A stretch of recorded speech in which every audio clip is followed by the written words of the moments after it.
ఈ దినం దేవుని వాక్యము యోహాను సువార్త 5వ అధ్యాయము 2వ వచనం కానించి మనం చదువుకున్నాము. యోహాను సువార్త 5వ అధ్యాయము 2వ వచనం నుంచి చదువుకున్నాము. యెరూషలేములో గొర్రెల ద్వారము దగ్గర హెబ్రీ భాషలో బెతెస్దా అనబడిన ఒక కోనేరు కలదు. దానికి 5 మండపములు కలవు. ఆయా సమయములకు దేవదూత కోనేటిలో దిగి నీరు కదిలించుట కలదు. నీరు కదిలింపబడిన పిమ్మట మొదట ఎవడు దిగునో వాడు ఎట్టి వ్యాధి గలవాడైనను బాగుపడును. హల్లెలూయా. ఈరోజు దేవుడు మనతో మాట్లాడుతున్నాడు. జాగ్రత్త విందామని.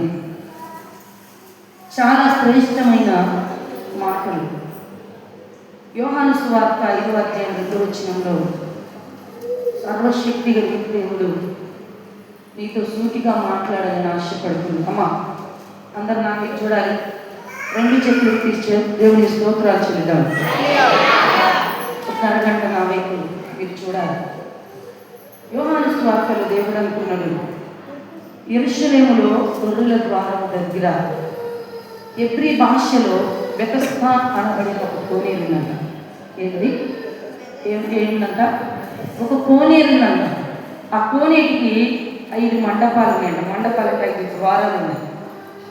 అయితే దేవుడు అంటున్నాడు, 5 ద్వారాల గుండా బైబిల్లో రాయబడింది, మొదట ఎవడు దిగునో వాడు ఎట్టి వ్యాధిగ్రస్తుడైనా ఏమవుతుందంటమ్మా? బాగుపడుతున్నాడు. హల్లెలూయా.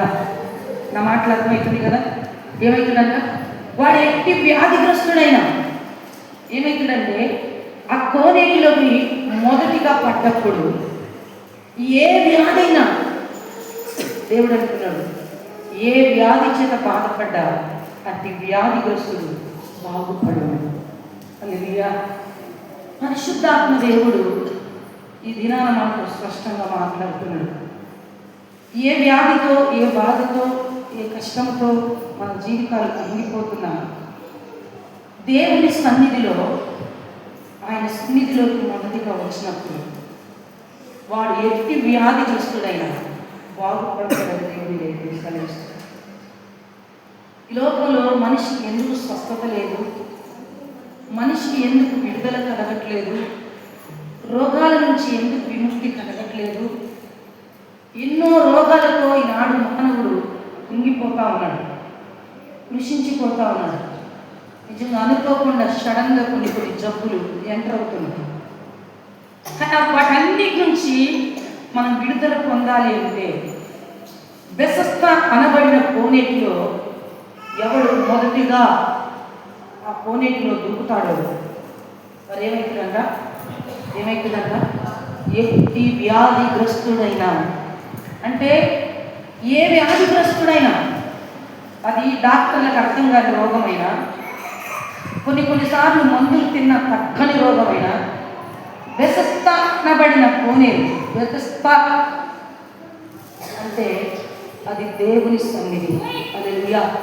నేను గడిచిన వారం కూడా అబ్రహాము గురించి దేవుడు మాట్లాడాడు. అబ్రహాము దేవుని సన్నిధిలో నిందారహితమైన మనస్సు కలిగి నడిచినప్పుడు అబ్రహాము అత్యధికముగా ఆశీర్వదించబడ్డాడు. హల్లెలూయా. హల్లెలూయా. ఎందుకంటే ఆయన సన్నిధిలో మనకు నడిచే ఆలోచన పుట్టాలి. ఆయన సన్నిధిలో సంపూర్ణ దావీదంటుడు, నా సన్నిధిలో ఆయన సన్నిధిలో ఏమన్నంట? సంపూర్ణ సంతోషము కలదు, ఆయన కుడి చేతిలో నిత్యము సుఖము కలదు. ఆయన సన్నిధిలో ఆరోగ్యం ఉంది, ఆయన సన్నిధిలో నెమ్మది ఉంది, ఆయన సన్నిధిలో నిత్యానందం ఉంది. ఆయన సన్నిధిలో మనము నడిచినప్పుడు, నిలిచినప్పుడు, ఆయన సన్నిధి కొరకు పరిగెత్తినప్పుడు ఖచ్చితంగా ఎట్టి వ్యాధిగ్రస్తుడైనా, ఎట్టంటే ఎట్టి వ్యాధిగ్రస్తుడు ఏంటంటే డాక్టర్లకు అంత చిక్కని, మనుషులకు అర్థం కాదు, కొత్త కొత్త రోగాలు ఏదైనా సరే దేవుడు అంటున్నాడు, దాని నుంచి నేను బాగు చేయగలిగిన దేవుడు. చప్పట్లు పడగా బాగుపడుతున్న ఆ కోనేటి దగ్గరలో ఒక వ్యక్తి ఉన్నాడంట. ఆయన గురించి ఈరోజు చెప్పుకోబోతున్నాం. చదవండి తల్లి, 5వ వచనం. అటు తరువాత 5వ వచనం. అక్కడ 38 ఏండ్ల నుండి వ్యాధి గల ఒక మనుష్యుడుండెను. యేసు వాడు పడి ఉండుట చూచి వాడు అప్పటికి బహుకాలము నుండి ఆ స్థితిలో ఉన్నాడని ఎరిగి స్వస్థపడ కోరుచున్నావా అని వాడిని అడగగా, ఏం జరుగుతుంది?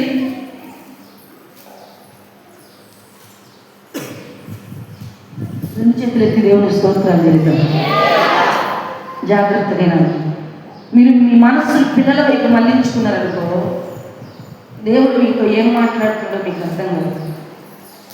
మీ మనస్సు దేవుని మీద కేంద్రీకరించాలి. ఎప్పుడైనా సర్వశక్తి కలిగిన దేవుడు మీతో మాట్లాడుతున్న మాటలు ఇవి. ఆయన అంటున్నాడు, బెతెస్దా కోనేటి దగ్గర 38 సంవత్సరాల నుంచి 38 ఏళ్ల నుంచి ఒక వ్యాధిగ్రస్తుడు పడినాడంట. హల్లెలూయా. అక్కడికి ఎందరో వస్తున్నారు, ఎందరో రోగులు వస్తున్నారు, ఎందరెందరో వస్తున్నారు. కానీ ఆ పడిపోయిన స్థితిలో ఉన్న వ్యక్తిని ఎవరు కూడా చూడలేదు. హల్లెలూయా. ఏం చేయలేదంట? ఆ పడి ఉన్న స్థితిలో ఉన్న వ్యక్తిని ఎవరు కూడా గమనించలేదు. ఎవరికి వారు వస్తున్నారు, ఆ కోనేట్లో పడుతున్నారు, బాగుపడుతున్నారు, సంతోషంతో తిరిగి వెళ్ళిపోతున్నారు. వస్తున్నారు, ఆ కోనేట్లో దూకుతున్నారు, బాగుపడుతున్నారు, ఆనందంతో వెళ్ళిపోతున్నారు, ఉత్సాహంతో వెళ్ళిపోతున్నారు, సంతోషంతో వెళ్ళిపోతున్నారు. కానీ అదే కోనేటి దగ్గర పడిపోయాడంట ఒక వ్యాధిగ్రస్తుడు. ఎవరంట? ఒక వ్యాధిగ్రస్తుడు పడిపోయాడు. ఆయన ఎవరు చూస్తారంట తల్లి? చదవాల మాట. ఆ రోగి యేసు వాడి పడి ఉండట చూచి ఏం చేశాడంట? ఎవరు చూస్తారంట? యేసు చూశాడు. ఎవరిని చూశాడంట? బహుకాలముగా పడి ఉన్న స్థితిలో నుంచి లేవలేక, ఆ కోనేటి దగ్గరికి రాలేక, నిరాశ నిస్పృహలో కృంగిపోతున్న ఈ వ్యాధిగ్రస్తుని సర్వశక్తి కలిగిన దేవుడు చూశాడు. ఎవరు చూశారు? ఈరోజు మనం కూడా అనుకుంటాం, నన్ను ఎవ్వరు చూసేవారు లేదండి, నన్ను ఎవ్వరు చూసేవారు లేదు, నేనున్న పడిన స్థితిలో నన్ను ఎవరు చూసేవారు లేదు. పడి ఉన్న స్థితిని చూసేది ఎవరంటే సర్వశక్తి గల దేవుడు. ఈ వ్యాధిగ్రస్తుని చూసి ఈ వ్యాధిగ్రస్తుడి దగ్గరికి వచ్చి అంటున్నాడు, అయ్యా నువ్వు స్వస్థపడ కోరుతున్నావా? నువ్వు బాగుపడ కోరుతున్నావా? నీవు నీ జీవితంలో విడుదల పొంద కోరుతున్నావా? ఎవరు అడుగుతున్నారమ్మా? అక్కడికి ఎందరో జనం వచ్చారు. అక్కడికి ఎందరో స్వస్థపడతారంటే స్వస్థరా రాల జనం ఎందరెందరో వచ్చారంట. కానీ ఎవ్వరు కూడా ఈ పడి ఉన్న వ్యాధిగ్రస్తుని చూడలేదు. ఎవరు కూడా ఈ పడి ఉన్న వ్యాధిగ్రస్తుని పరామర్శించలేదు. ఎవరు కూడా ఈ పడి ఉన్న వ్యాధిగ్రస్తుని ఆదరించలేదు. ఈ పడి ఉన్న వ్యాధిగ్రస్తుని ఓదార్చలేదు. ఎవరు చూశారంటే యేసు ఈ పడి ఉన్న వ్యాధిగ్రస్తుని దగ్గరికి వచ్చి చూశాడు. నా ప్రియ తల్లి, చెల్లి, సహోదరుల సహోదరి, యేసు నీతో మాట్లాడుతున్న మాట్లాడితే నువ్వు పడి ఉన్న స్థితిని ఎవరు చూసి ఉండలేదేమో, నువ్వు పడి ఉన్న స్థితిని ఎవరు గ్రహించి ఉండలేదేమో. నీ జీవితంలో నువ్వెక్కడ పడిపోయావో, ఒకవేళ అనారోగ్యంలో పడిపోయావా, పాపములో పడిపోయావా, శాపములో పడిపోయావా, లోకంలో పడిపోయావా, లోక ఆశల్లో పడిపోయావా, సర్వశక్తి కలిగిన దేవా, సర్వశక్తి కలిగిన తండ్రి, నీ వందనాలు. ఇటు నేను నాలో చూడాలి. ఈ పడి ఉన్న వ్యాధిగ్రస్తుల దగ్గరికి ఎవ్వరూ వెళ్ళి చూడలేదు. చూసిన వారు ఎవరంట? యేసు. హల్లెలూయా. యేసు చూశాడు. ఆయన చూసి మాట్లాడుతున్నాడు. ఈరోజు నేను చూసేది ఎవరంటే, నీ బాధను బట్టి, నీకు కలిగిన శ్రమను బట్టి, నీకు కలిగిన ఇబ్బందిని బట్టి, నీకు కలిగిన అనారోగ్యాన్ని బట్టి, నీకు కలిగిన అపజయాన్ని బట్టి నిన్ను ఎవరు చూసేవారు లేరని ఒకవేళ ఈ వ్యాధిగ్రస్తుని వల్ల తగ్గిపోతున్నాడు. ఈ వ్యాధిగ్రస్తుని జీవితాన్ని మనం కొంచెం లోతులోకి పరీక్షిస్తే అనేకులు బాగుపడి సంతోషంతో వెళ్తా ఉంటే దిక్కుమొహం వేసుకొని చూస్తున్నాడు. అది వ్యక్తి ఏం చూస్తున్నాడంట? ఎందుకు చూస్తున్నారు చెప్పండి? అందరూ బాగుపడి సంతోషంగా వెళ్తా ఉంటే ఈ వ్యక్తి, అయ్యో నన్ను చూసేవారు ఎవరు లేరే, నన్ను ఆ కోనేటి దగ్గరికి తీసుకెళ్ళేవారు ఎవరు లేరే, నన్ను బాగు చేసేవారు ఎవరు లేరే, నా జీవితంలో ఎటు చూసినా నా బ్రతుకంతా నిరాశను. ఈ వ్యక్తి ఏం చేస్తున్నాడంటే ఆ బాగుపడి వెళ్ళిపోయే వ్యక్తిని చూసి నిరాశపడుతున్నాడు. ఈరోజు నా ప్రియ సహోదరి సహోదరులారా, మీ జీవితంలో మీరు కూడా మీకంటే ఉన్నత స్థితిలో వారిని చూసి బాధపడుతున్నారు. మీకంటే వెనకొచ్చి బాగుపడి ఆశీర్వదించబడుతున్న వ్యక్తులను చూసి మీరు కూడా విచారణతో ఉన్నారు. యేసు ప్రభు వారు చెప్తున్నాడు, ఎంత స్పష్టంగా అక్కడ మాట్లాడుతున్నాడంటే, యేసు పడి ఉన్న ఆ రోగిని చూశాడంట. ఈరోజు యేసయ్య నిన్ను కూడా చూస్తున్నాడు. నిన్నెవరు చూడట్లేదని అనుకోవచ్చు. దాన్ని ఎవరు చూస్తున్నారంట? ఎవరు చూస్తున్నారంట? యేసయ్య చూస్తున్నారంట. ఆయన చూస్తే ఏమవుతుంది అంటే ఖచ్చితంగా నీ జీవితం బాగుంటుంది. చప్పట్లు. యేసు నిన్ను చూస్తే ఖచ్చితంగా నీ జీవితం బాగుపడుతుంది. అందుకే ఎవరు చూడాలని ఎదురు చూస్తున్నావు? ఈ రోజులో నేను పడిన స్థితిని అక్కజేలను చూస్తే బాగుండు, నేను పడిపోయిన స్థితిని అన్నదమ్ములు చూస్తే బాగుండు, నేను పడిన స్థితిని నా తోబుట్టుని చూస్తే బాగుండు, నా రక్త సంబంధులు చూస్తే బాగుండు, నా బంధుమిత్రులు చూస్తే బాగుండు, ఎవరైనా నన్ను చూసి నన్ను ఆదరిస్తే బాగుందని ఒకవేళ నిరాశ చెందుతున్నావేమో, ఒకవేళ నీ జీవితంలో తిరిగిపోతున్నావేమో, యేసయ్య అంటున్నాడు, తల్లి ఈ వ్యాధిగ్రస్తుడు పడి ఉంట యేసు చూశాడు. ఈరోజు నేను చూసేది ఎవరో తెలుసా? యేసు నిన్ను చూస్తున్నాడు. ఆయన నిన్ను చూస్తున్నాడనే నిదర్శనం ఈరోజు వాక్యంలో నుంచి నేను మాట్లాడుతున్నాను. ఎన్నో సంవత్సరాల నుంచి గర్భఫలం కోసం ఎదురు చూస్తున్నాం. ఎన్నో సంవత్సరాల నుంచి అప్పులు తీర్చుకోవడానికి ఎదురు చూస్తున్నాం. ఎన్నో సంవత్సరాల నుంచి భర్త మారు మనసు కోసం ఎదురు చూస్తున్నాం. బిడ్డల వివాహం కోసం ఎదురు చూస్తున్నాం. కుటుంబంలో నీకు ఒక మంచి గృహం కోసం ఎదురు చూస్తున్నావు. నువ్వు పడిన స్థితిలో నుంచి నేను ఈరోజు లేవనెత్తబోతున్నాను. చప్పట్లు కూడా. హల్లెలూయా. నువ్వు పడిన స్థితిలో నుంచి నేను లేవనెత్తబోతున్నాను.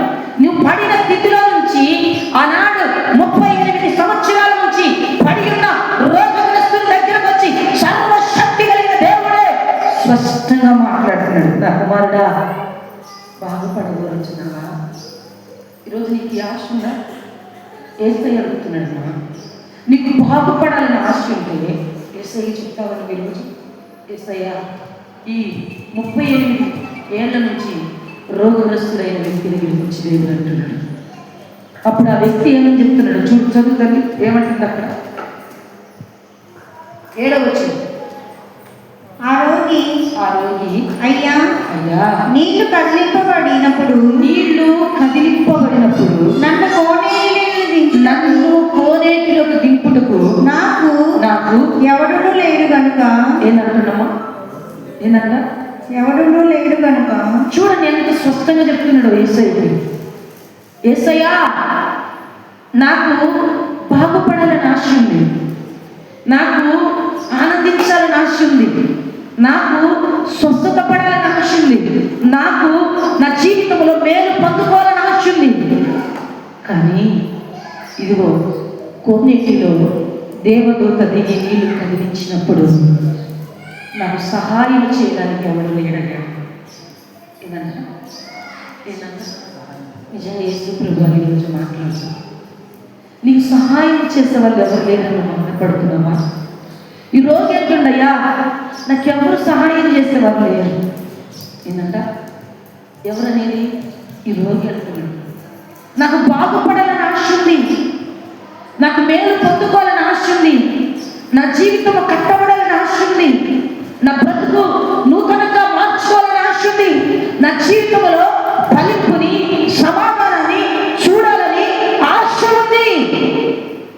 కానీ నాకు సహాయం చేసేవారు లేరు, నాకు సహాయం చేసేవారు ఎవరు లేరు. ఈ శుక్రవారం శనివారం ఈరోజు 3 రోజులు ఫాస్టింగ్ ఉండబట్టారు.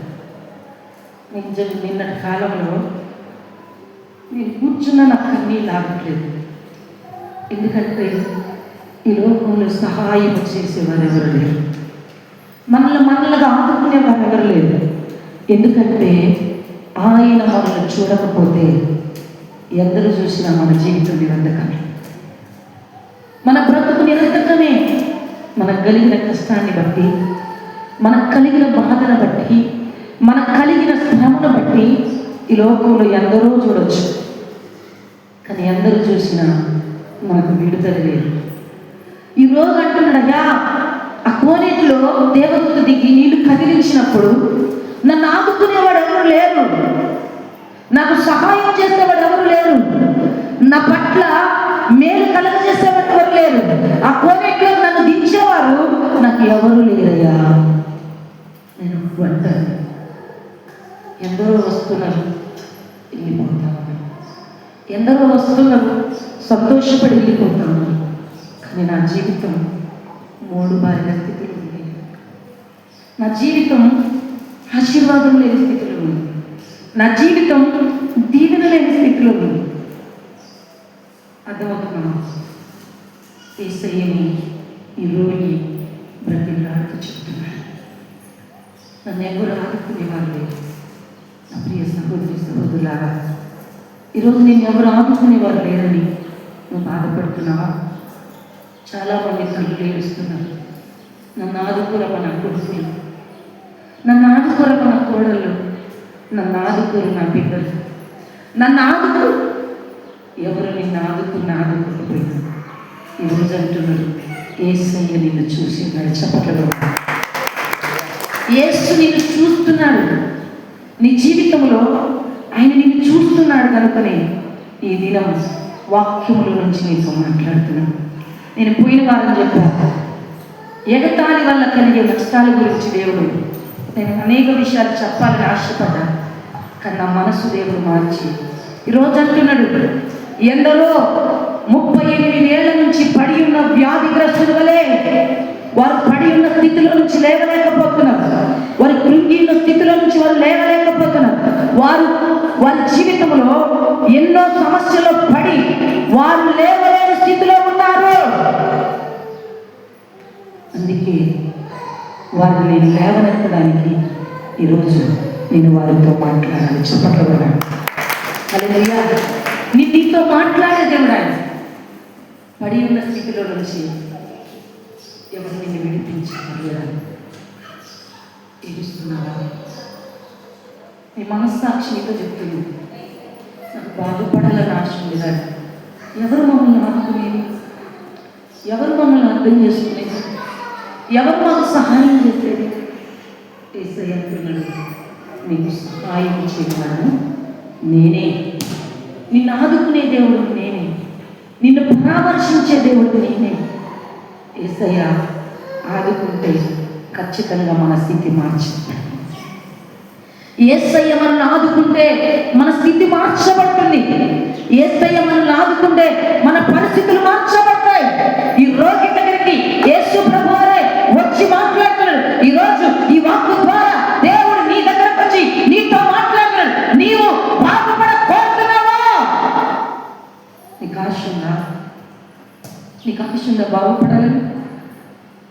ఆశ ఉందా?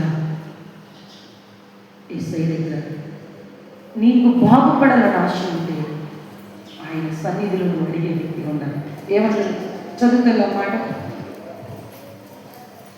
7వ వచనం చదవాలి. ఆ రోగి అయ్యా అయ్యా నీళ్లు కదిలింపబడినప్పుడు నన్ను కోనేటిలోకి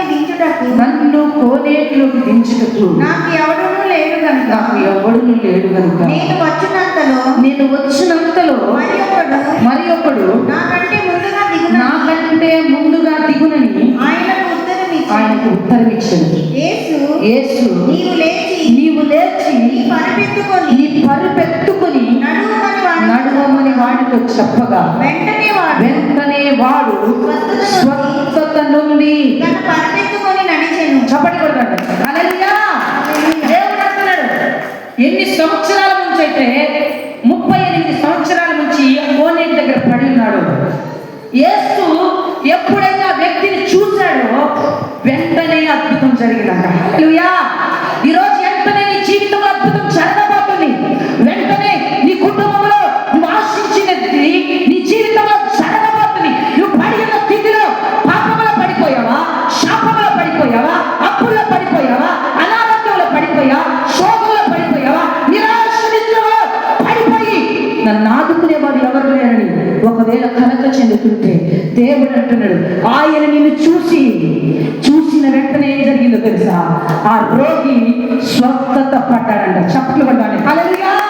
యేసు నిన్ను చూస్తే నీ జీవితం బాగుపడుతుంది. యేసు నిన్ను చూస్తే నీ జీవితం మారుతుంది. యేసు నిన్ను చూస్తే నీ స్థితిగతులు మారిపోతాయి. యేసు నిన్ను చూస్తే నీ బంధకాలు తెగిపోతాయి. చూడండి, యోహాను సువార్త 2:24 వచనం చదువుతుంది. 2:24 24. అయితే యేసు అందరినీ ఎరిగినవాడు కనుక ఆయన తను వారి వశం చేసుకోలేదు. ఆయన మనుషుని అంతర్యాన్ని ఎరిగినవాడు. ఎవరినంత ఎరిగినవాడు? మనుషుని అంతర్యాన్ని ఎరిగినవాడు మన దేవుడు. నీ జీవితాన్ని బాగు చేయడానికి, నీ స్థితిగతులు మార్చడానికి, నీ పరిస్థితులు తిరగరాయడానికి ఆ సర్వశక్తి కలిగిన దేవుడు నీ అంతరంగాన్ని ఎరిగి నీతో మాట్లాడుతున్నాడు. నువ్వు పడిన స్థితిలో నుంచి లేవాలని ఆశ లేదు, కానీ నాకు ఎవరు సహాయం చేసేవారు? ఎవరు నన్ను లేవనెత్తేవారు? ఎవరు నన్ను విడిపించేవారు? ఎవరు నన్ను ఓదార్చేవారు? ఎవరు నాకు సహాయకుడు అని ఒకవేళ నన్ను ఏడుస్తూ ఉంటే యేసయ్య అంటున్నాడు, నేను హృదయాంతరంద్రియమును ఎరిగి ఉన్న దేవుడును నిన్ను లేవనెత్తబోతున్నాను. నువ్వు ఏ స్థితిలో పడి ఉన్నావో, ఏ బలహీనతతో చిక్కుకుంటున్నావో, ఏ బానిసత్వంలో మగ్గిపోతున్నావో నన్ను విడిపించేవాడు. ఈరోజు అంశం ఏంటో చెప్పనా? నువ్వు పడి ఉన్న చోటికి దిగి వచ్చి నేను లేవనెత్తబోతున్నా ప్రేమ. నువ్వు పడి ఉన్న చోటికే దిగి వచ్చి నిన్ను ఆదరించబోతున్న ప్రేమ, నిన్ను హక్కున చేర్చుకోబోతున్న ప్రేమ, నిన్ను ఓదార్చబోతున్న ప్రేమ, నీ స్థితిగతిని మార్చబోతున్న ప్రేమ. అందుకే ఈరోజు ఏ స్థితిలో పడి ఉన్నా చెప్పాలి. ఏ స్థితిలో పడి ఎవరి కోసం ఎదురు చూస్తున్నావు? ఆదుకునే వాళ్ళు కావాలని, నీ రక్త సంబంధుల కోసం, నీ తోబుట్టుల కోసం ఎవరి కోసం ఎదురు చూస్తున్నావు?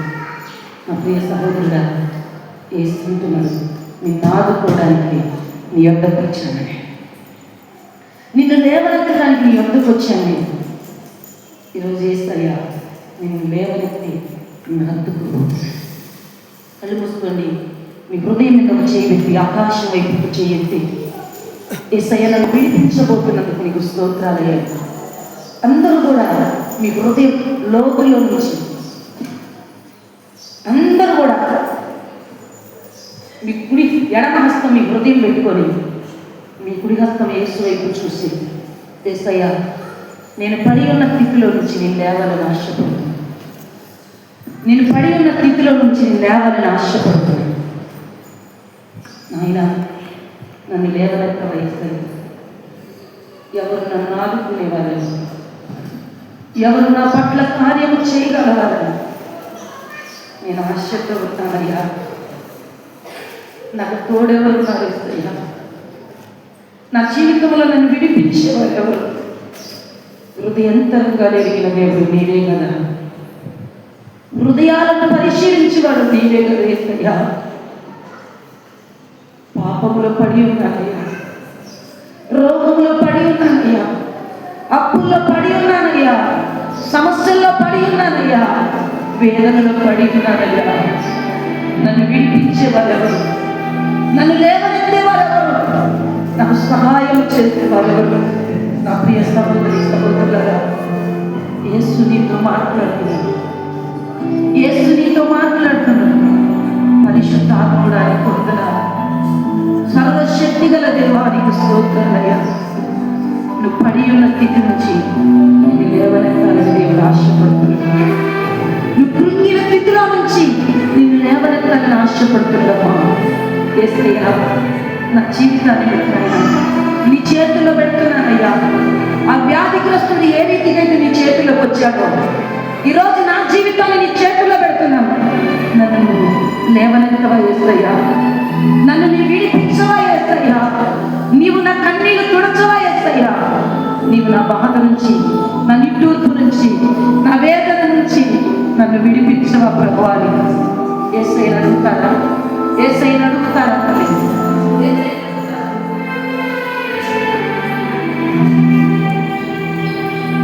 ఈరోజు యేసయ్యతో ప్రార్థన చేయాలి. పెదవులతో నీ నోట కాదు కానీ ఈరోజు యేసయ్య నీతో మాట్లాడిన మాటలు బట్టి గుండె లోతులలో నుంచి నువ్వు ప్రార్థన చేయాలి. నేను పడి ఉన్నానయ్యా, నన్ను లేవనెత్తేసయ్యా. నేను పడి ఉన్నానేసయ్యా, నన్ను ఆదుకో ప్రభువా. నా తండ్రి నీకు స్తోత్రాలయ్యా. కృప చూపగలిగిన దేవుడు, ఆయన సర్వశక్తి కలిగిన దేవుడు. యేసయ్యా నీకు స్తోత్రాలయ్యా. యేసయ్యా నీకు స్తోత్రాలయ్యా.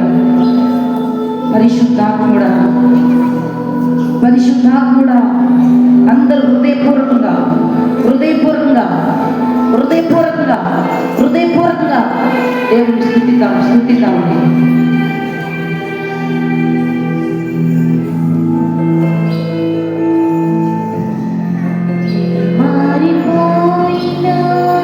అందరూ అందరూ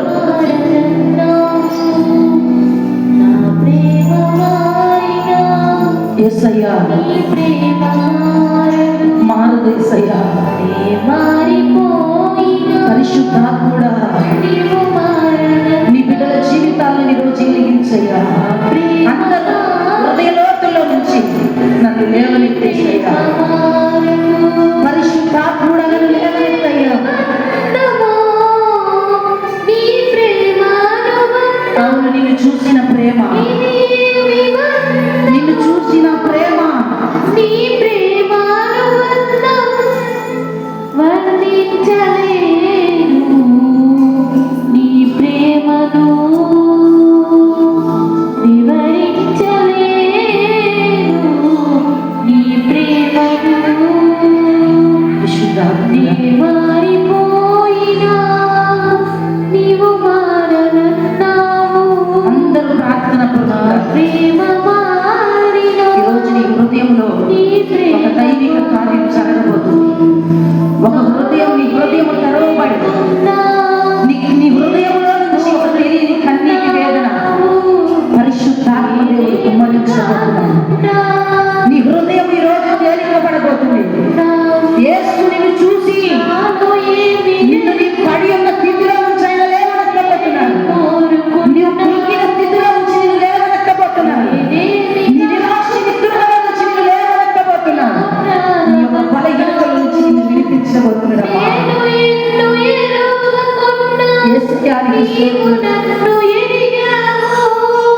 నేను నిన్ను ఎరుగకున్నా, అందరూ హృదయంలోతుల నుంచి నన్ను ఎరిగావు, ఈరోజు నీ హృదయం తెరవబడాలి.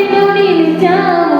అవునయ్యా, నా తండ్రివైనావు, యేసయ్యా, నా హృదయంలో నిలిచావు, నా తండ్రివైనావు. పరిశుద్ధాత్ముడా, అందరూ ప్రార్థించండి.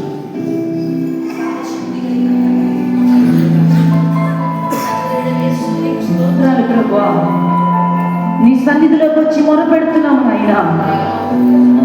ఇది నాకు ఎంతమంది నీ సన్నిధిలో వేదన కలిగి ప్రార్థిస్తున్నారు. నీ బిడ్డల జీవితాలను మీరు దర్శించండి ప్రభువా. పడిన స్థితిలో నుంచి నేను లేవనెత్తబోతున్నాను. కృంగిన స్థితిలో నుంచి నేను లేవనెత్తబోతున్నాను. నలిగిన స్థితిలో నుంచి నేను నిన్ను విడిపించబోతున్నాను. ప్రతి మాట నీ బిడ్డల జీవితాలకి ఒక ఆదరణగా యేసు నామములో మారిపోవుగాక.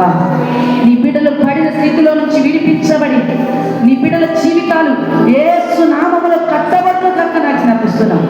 విత్తబడిన వాక్యం నీ బిడ్డల హృదయాలలోకి యేసు నామములో నాయన నెమరవేస్తున్న కృప నిశ్చయంలో కలుగుగాక నాకు జ్ఞాపిస్తున్నాను. నీ కృపలో వృద్ధిల్ల చేసి వాడుకోమని, నీ కృపలో ఆశీర్వదించమని యేసు నామములో అడుగుచున్నాము తండ్రి. ఆమేన్.